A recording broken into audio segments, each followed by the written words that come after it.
Hello, hello. Okay, question number 5, direct. Is there an investment involved? Okay, but before I answer that, let me just welcome you to Jed Lopez Digital Landscape. And yes, I am Jed, your digital business mentor. Okay, so this is the question I got last night by email pa ha. She was asking, actually in Tagalog, if may lalabas daw bang pera dito. So, or is there investment involved? Okay, I totally get you. Totally. Starting something new always comes with questions, which is really good. If you are really interested into something, you have to ask questions. Okay, but let's be real. Okay, every business requires an investment. That's a fact. Yun na yun.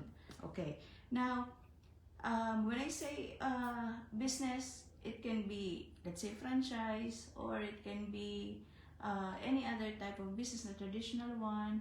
Even yung magtayo ka ng stall, small stalls, dyan sa kanto, turo-turo.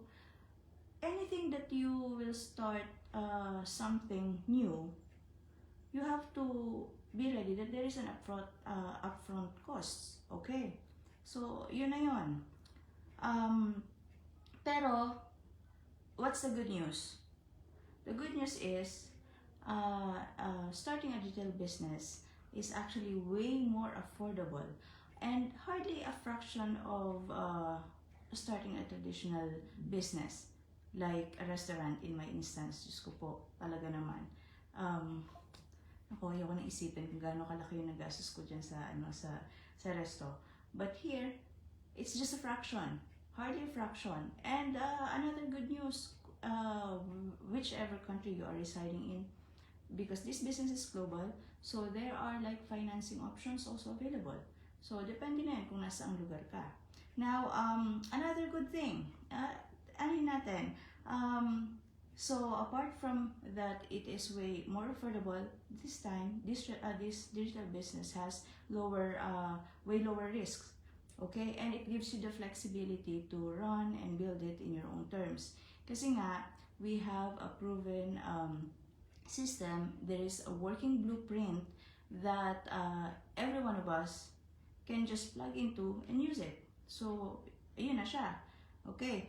Now, why I am here is actually just to share this and also help those people na they are really looking for something na they can work on. So, I'm here to help you in para you can do something that matches your budget or that also aligns with your goals. So, napaka-importante nun.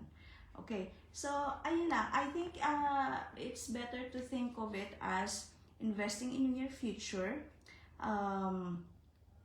Think of it as something that can grow and work for you in the long run.